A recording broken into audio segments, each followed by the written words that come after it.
더불어민주당 내 유력 대선 주자죠. 이재명 경기지사가 지지 모임 민주평화광장 출범식에 참석해서 사실상 대선 가도에 뛰어들었습니다. 이 지사는 앞서 여의도에서 열린 부동산 토론회에도 참석해서 조세 제도의 공정성을 강조했는데요.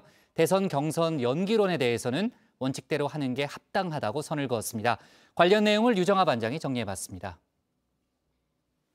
대한민국에 많은 문제들이 있습니다. 저출생, 실업, 청년 문제, 온갖 세대 갈등, 여러 가지 문제들이 있는데 저는 이 문제의 원천이 저성장에 있다고 생각합니다.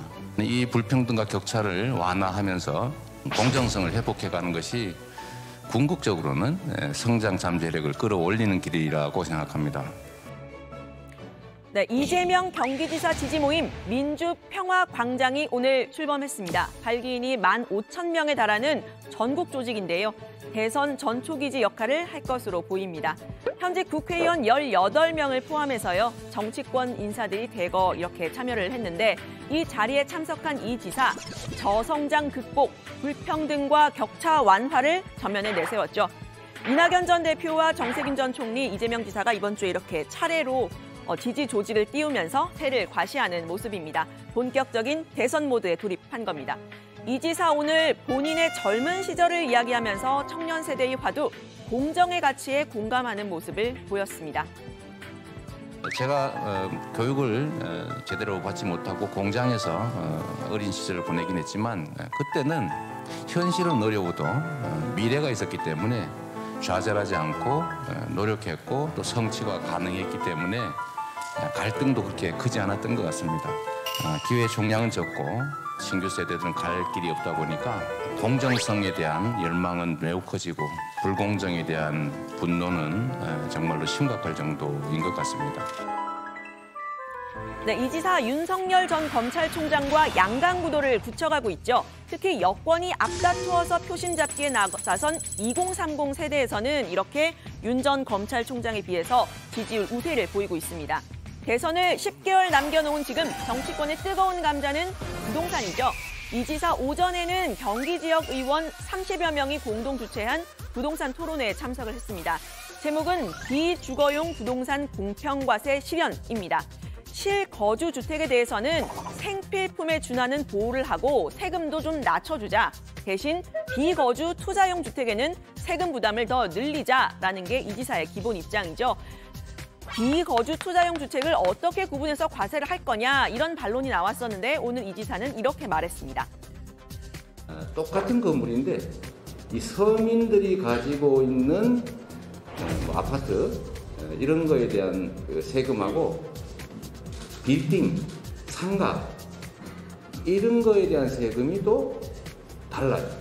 똑같은 주택들도 서민용 작은 싼 주택은 현실화율이 높고 아주 비싼 이런 주택들은 현실화율이 낮아요.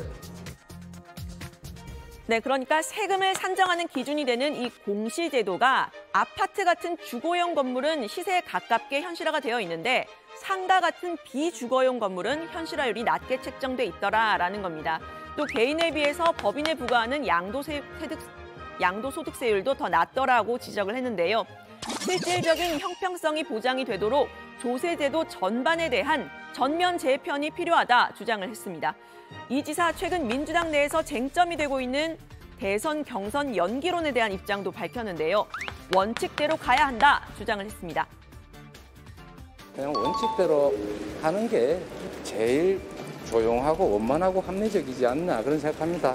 자꾸 논쟁되는 게 우리 국민들께서 안 그래도 삶이 버거운데 민생이나 이런 생활개혁 이런 데 좀 집중하는 게 훨씬 더 낫지 않을까 생각합니다. 네, 이 지사 지지율에서 앞서가고 있죠. 당 지도부가 결정할 문제라고 했던 다른 주자들과는 확연히 다른 입장입니다. 당의 지도부가 책임지고 어떻게 정권 재창출을 할 것인가 고민해야 된다. 그리고 그 기조하에서 룰도 만들고 일정도 확정해야 된다. 제가 원칙은 존중돼야 한다는 말씀만 반복하고 있는데 그런 문제를 당이 빠른 시일 내에 정리를 해주기 바랍니다. 네, 이른바 룰싸움은 대선 경선의 전초전이죠. 본격적인 새 후보의 신경전이 시작된 듯합니다. 일단 경선 연기론에 대해서 일반 국민들은요, 9월에 예정대로 해야 한다라는 의견이 39.9%입니다. 연기해야 한다는 의견은 16.9%였는데요.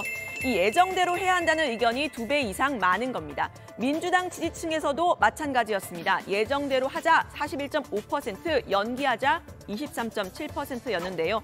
다만 민주당 지지층에서는 이 연기를 하자는 의견의 비중이 일반 국민보다는 더 높았습니다. 오늘 민주평화광장의 출범, 이 지사에게는 특히 큰 의미가 있죠.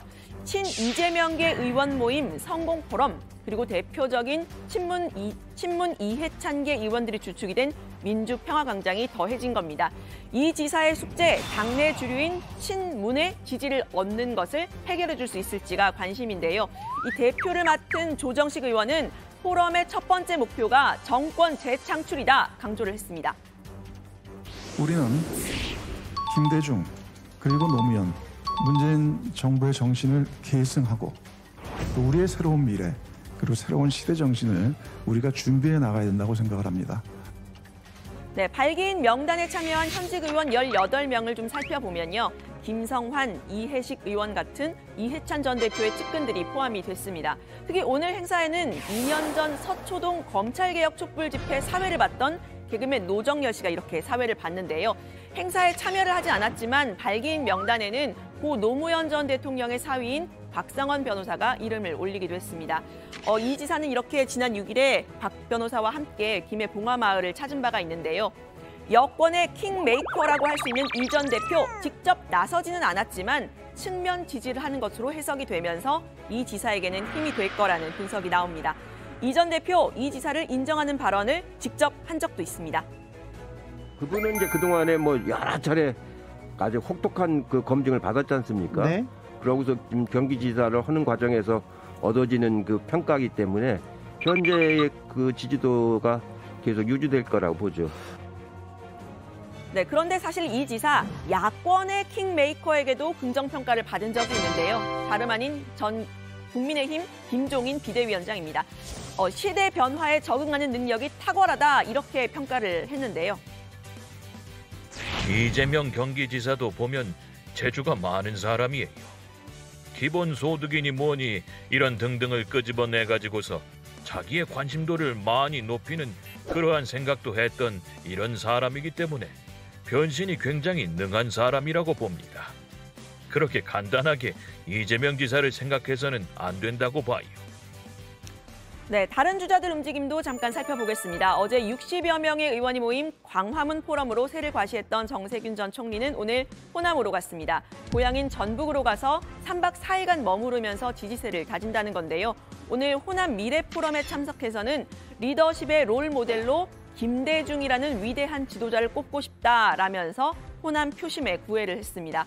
이낙연 전 대표는 충남으로 갔는데요. 오늘 대선 출마를 선언한 또 다른 후보 양승조 충남도지사의 출마 선언식에 참석을 한 겁니다. 세종시에서 열렸는데 양 지사는 충청 대망론을 펴고 있습니다. 오늘자 여론조사를 잠깐 하나 볼 건데요. 민주당 차기 대선 주자 선호도입니다. 이재명 지사가 32.2%로 15.4%로 2위인 이낙연 전 대표에게 2배로 앞섰습니다.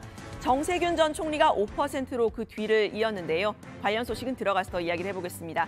오늘 발제 이렇게 정리합니다. 이재명 지지, 민주평화광장 출범, 새 불리기, 경선 연기로는 원칙대로 가는 게 합당.